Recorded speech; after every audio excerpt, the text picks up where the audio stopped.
In the yesteryears of centuries ago, in a small portion of this vast world of ours, there lived a people called the children of Israel.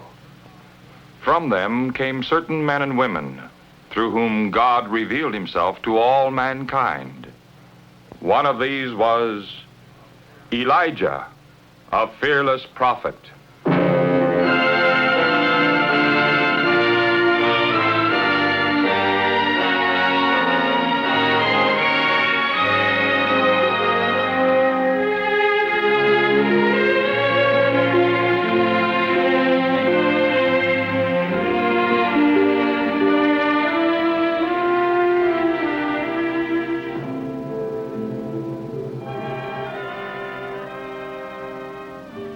Almost 3,000 years ago, a great prophet came from the wild and mountainous region of Gilead. His name was Elijah, a man who had dedicated his life to God. And now God was sending him to the king of Israel. In those days, King Ahab ruled over Israel, and Queen Jezebel ruled over Ahab. It was she who built altars for the worship of Baal, the heathen god. And because the people worshipped idols, a famine was to come upon the land.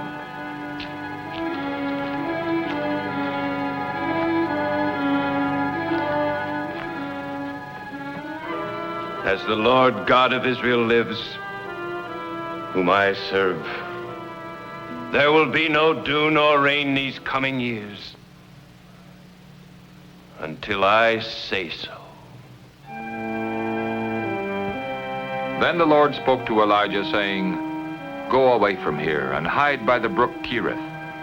You will drink from the brook, and I have ordered ravens to feed you there." And so, obeying the Lord, Elijah hurried away from the palace.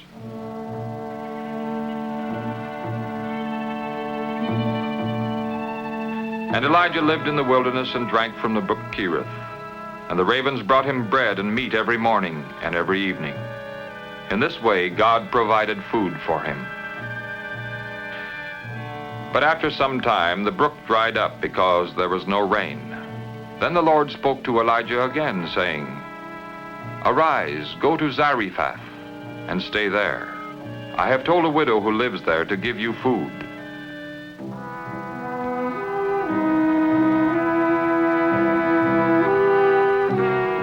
When Elijah came to the gate of the city, he saw a widow and her boy gathering sticks, and he greeted them.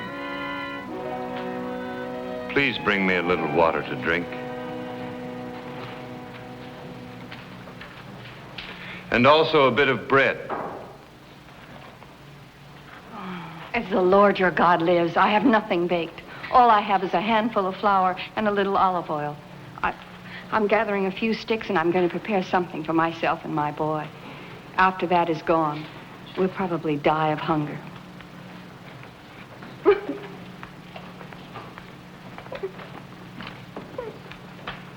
Don't be afraid. Go and do as you have said. But first, make me a little cake and bring it to me. And then make something for yourself and your son.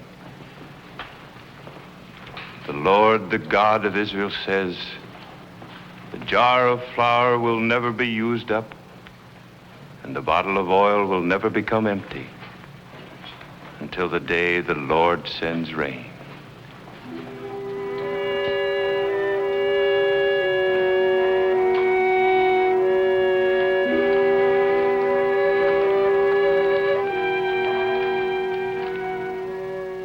Obediently, the widow did what Elijah told her. And she, her son, and the prophet ate for many days. And just as God had promised, there was always flour in the jar and oil in the bottle. So Elijah stayed at the widow's home in an upper room. But one day the woman's son became sick and died.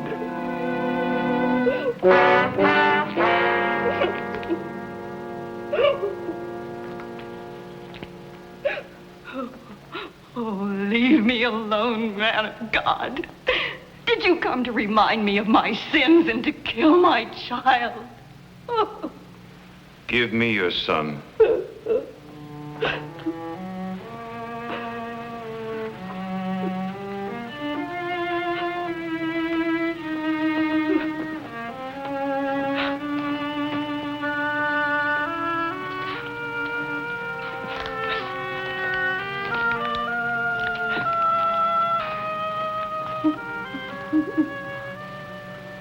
Then Elijah carried the boy into the upper room where he was staying and laid him down on his bed. And when they were alone, he prayed to the Lord. Oh, Lord, my God, make this child alive again.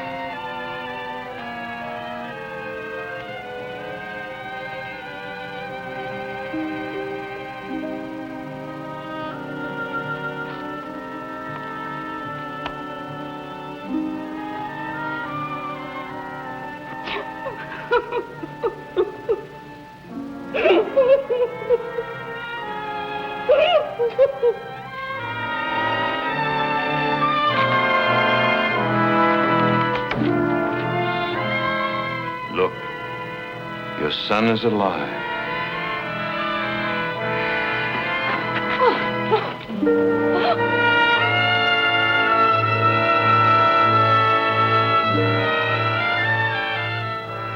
One day, Elijah sent a messenger to King Ahab telling him that he wanted to speak to him.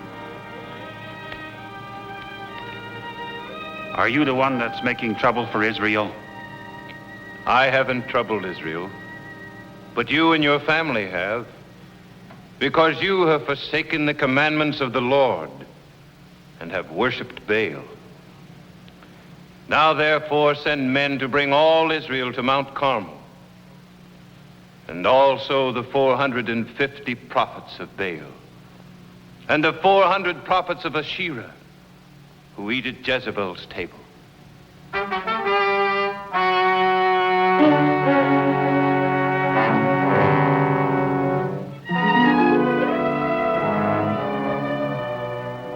So all the people and the priests of Baal gathered on Mount Carmel, and they waited to see what Elijah would do. How long will you go on limping between two opinions? If the Lord is God, follow him. But if Baal, then follow him. Give us 2 bulls, and let the prophets of Baal choose 1 bull for themselves, and cut it in pieces, and lay it on the wood, but put no fire under it. I'll prepare the other one, and put it on the wood, and put no fire under it. You call on the name of your God, and I will call on the name of the Lord. And the God who answers by fire, he is God.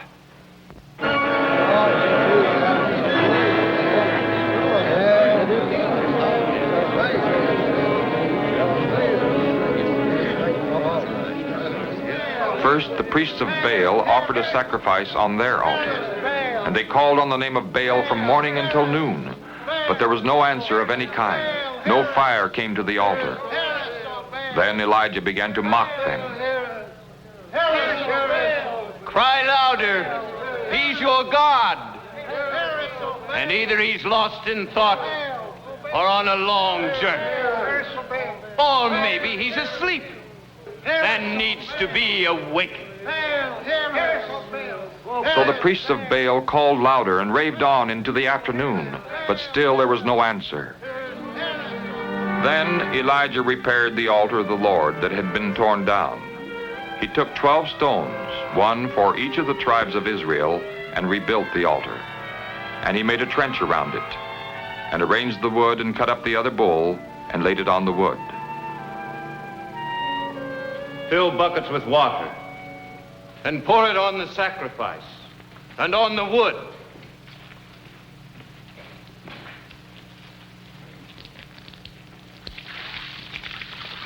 Do it a second time.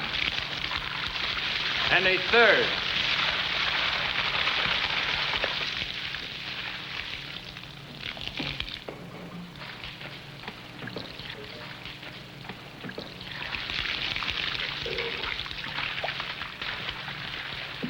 O Lord God of Abraham, Isaac, and Israel, let it be known this day that you are God in Israel, and that I am your servant, and that you told me to do all that I have done.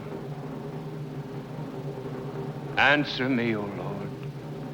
Answer me, so that these people may know that you, O Lord, are God. Then the fire of the Lord fell and consumed the offering, the wood, the stones, and the dust. It even licked up the water that was in the trench. Then the people believed in the Lord.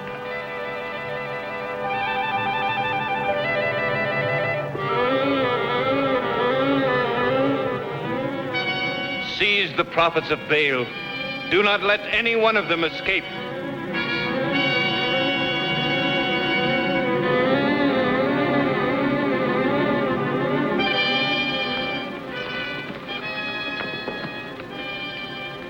Go back to your palace, King Ahab, for soon there will be a heavy rain.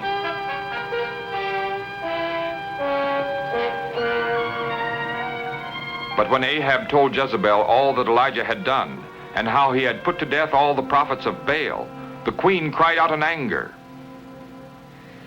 May the gods punish me if I don't put Elijah to death by this time tomorrow. To save his life, Elijah fled into the wilderness, where he asked that he might die. But an angel of the Lord came and fed and comforted him.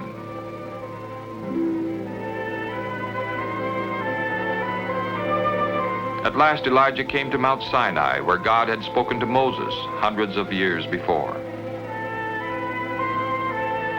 As Elijah sat in a cave on the mount, a strong wind swept the mountaintop, but the Lord was not in the wind. After the wind came an earthquake, but the Lord was not in the earthquake. After the earthquake came a fire, but the Lord was not in the fire.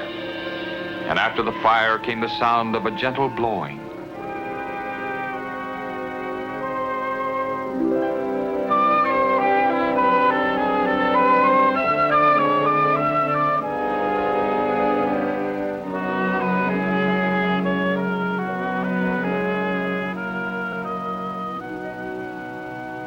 What are you doing here, Elijah? I have been fighting for you, O Lord God of hosts, because the people have forsaken your covenant. They have thrown down your altars. They have killed your prophets. Now I am the only one left, and they're trying to take my life. Then God assured Elijah that he was mistaken, that there were still 7,000 in Israel who had not bowed down to Baal. He also showed Elijah that his work would continue. Elijah was soon to anoint another prophet to carry on his work.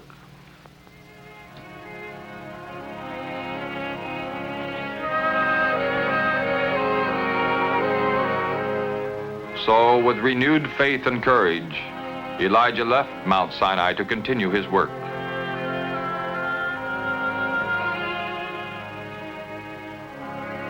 Later, as Elijah passed a field where a young man was plowing, a man by the name of Elisha, he put his mantle on Elisha as a sign that God had chosen him to be the next great prophet of Israel.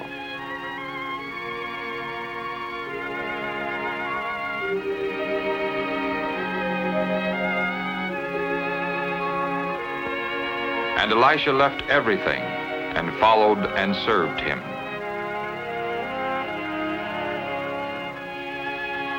But one day Elijah knew the time had come for him to leave Elisha. He had faithfully done God's work on earth and was about to be taken up into heaven.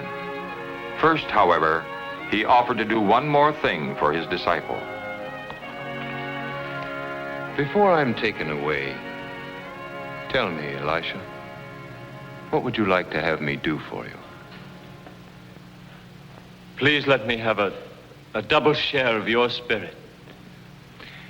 You've asked a hard thing. But if you see me as I'm taken from you, you'll receive what you've asked for.